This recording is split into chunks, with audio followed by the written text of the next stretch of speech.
Bienvenidos al análisis económico de hoy, lunes 6 de julio, en Geopolítica Diaria. Los mercados arrancan la semana mirando directamente al negocio de los chips, después de que Broadcom haya confirmado esta madrugada la ampliación de su acuerdo de suministro de semiconductores personalizados con Apple hasta el año 2031, una noticia que ha disparado sus acciones más de un 5% nada más abrir Wall Street y que ha arrastrado al alza a todo el sector, justo cuando el fabricante surcoreano SK hynix lanza formalmente en el Nasdaq una de las mayores colocaciones bursátiles que se recuerdan. Ese es el hilo que hoy mueve realmente el dinero, no el clima general de incertidumbre sobre los tipos que lleva meses acompañando a los inversores, sino la confirmación de que la demanda de inteligencia artificial sigue traduciéndose en contratos multianuales muy concretos entre quienes fabrican el hardware que la sostiene. SK hynix busca recaudar unos 28.000 millones de dólares colocando cerca de 17 millones y medio de nuevas acciones en forma de recibos de depósito, con una proporción de 10 recibos por cada acción ordinaria cotizada en Seúl. El rango de precios se conoce precisamente hoy, tomando como referencia la cotización surcoreana. El precio final se fijará el jueves y la acción empezará a cotizar en Nueva York el viernes.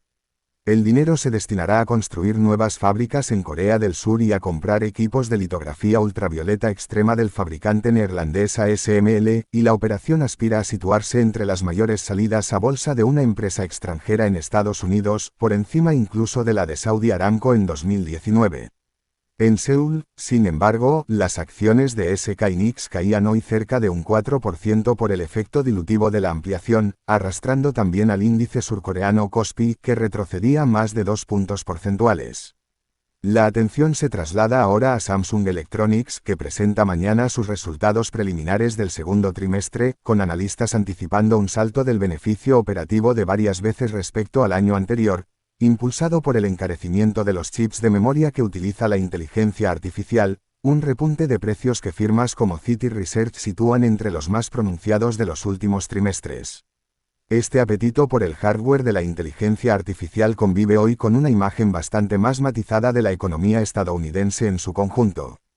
El Instituto de Gestión de Suministros de Estados Unidos publicó esta mañana su índice de actividad del sector servicios correspondiente a junio, que se situó en 54 puntos, ligeramente por debajo de los 54,5 de mayo, aunque con un dato que merece explicación: el componente de empleo del sector servicios volvió a terreno de expansión por primera vez en 4 meses.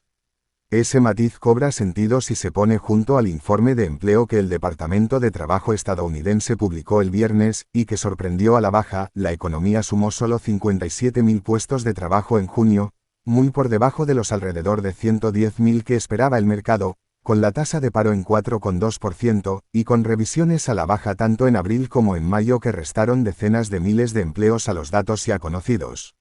La consecuencia inmediata se ha visto en los mercados de futuros de tipos de interés, donde la probabilidad de que la Reserva Federal de Estados Unidos suba tipos en su reunión de septiembre ha caído a en torno al 50%, desde cerca de 2/3 antes de conocerse el dato de empleo. Ese recorte de expectativas llega en un momento en que la propia Reserva Federal, bajo la presidencia de Kevin Warsh, mantiene una postura dividida. En su reunión de mediados de junio dejó los tipos sin cambios en la banda de 3,50 a 3,75%, y sus propias proyecciones mostraron a una parte de los responsables de política monetaria anticipando al menos una subida más este año, mientras otros prevén que los tipos se mantengan estables o incluso bajen, un reparto de opiniones que refleja hasta qué punto persiste el debate interno sobre si la inflación, todavía por encima del objetivo, justifica un nuevo endurecimiento. Las actas de esa reunión se conocerán en los próximos días y la siguiente cita del comité está fijada para finales de julio, dos referencias que el mercado vigilará de cerca para calibrar si el dato de empleo del viernes marca un cambio de tendencia o es un episodio aislado. Esa misma recalibración de expectativas sobre los tipos ha empujado hoy al oro por encima de los $4.100 la onza, sostenido tanto por la debilidad del empleo como por el retroceso del petróleo, que reduce las presiones inflacionarias que venían pesando sobre el metal. El petróleo, precisamente, cotiza hoy en torno a los $72 el barril de referencia Brent, cerca de los niveles previos al estallido del conflicto entre Estados Unidos e Irán, después de que 7 países del grupo OPEP+, encabezados por Arabia Saudí y Rusia, hayan acordado este fin de semana elevar su producción conjunta en 188.000 barriles diarios a partir de agosto, la quinta subida mensual consecutiva, en un contexto en el que el tránsito comercial por el estrecho de Hormuz sigue recuperándose tras el alto el fuego, aunque de forma incompleta, y con Irán advirtiendo esta misma semana que los petroleros que se desvíen de sus rutas aprobadas podrían enfrentarse a una respuesta contundente. El grupo productor volverá a reunirse el 2 de agosto para revisar esa política, dejando claro que la tregua energética, aunque real, sigue siendo frágil. En el terreno del comercio internacional, la relación entre Estados Unidos y la Unión Europea entra ya en su fase operativa, después de que el techo arancelario del 15% pactado entre ambos bloques entrara en vigor el 1 de julio. Bajo ese acuerdo, los automóviles europeos pasan de pagar un 27,5% a un 15% al entrar en territorio estadounidense, mientras la Unión Europea eliminó a cambio los aranceles sobre los productos industriales procedentes de Estados Unidos. El acero y el aluminio quedan fuera de este pacto y siguen sujetos a un arancel del 50%, y desde el 1 de septiembre entrará en vigor una segunda fase que retirará por completo el techo del 15% para determinados productos, como piezas de aeronaves o medicamentos genéricos, dejándolos solo con el arancel general que aplica a cualquier país.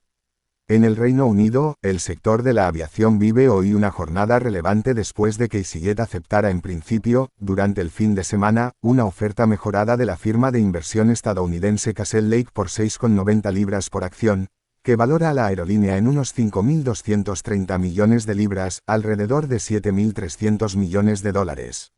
Es la quinta propuesta de Castlelake tras varios rechazos previos, y el plazo para presentar una oferta en firme se ha ampliado hasta el 3 de agosto. Para sortear las normas europeas que exigen propiedad mayoritaria comunitaria en las aerolíneas que operan en la Unión Europea, Castlelake ha estructurado la operación junto a dos socios con nacionalidad europea.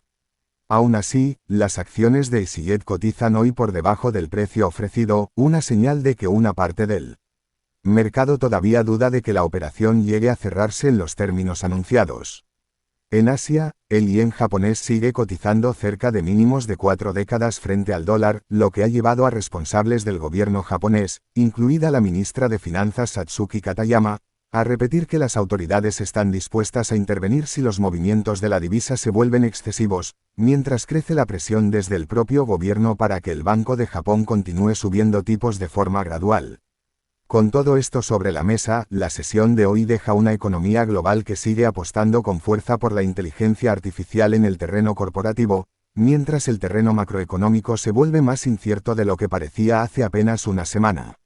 Los inversores tendrán la vista puesta en los próximos días en los resultados de Samsung mañana, en el precio final de SK Hynix el jueves y su debut en Nueva York el viernes, en las actas de la Reserva Federal de Estados Unidos, y en la reunión de la OPEP+ el 2 de agosto. 4 citas que dirán mucho sobre si el optimismo tecnológico de hoy puede convivir con un mercado laboral que empieza a mostrar grietas.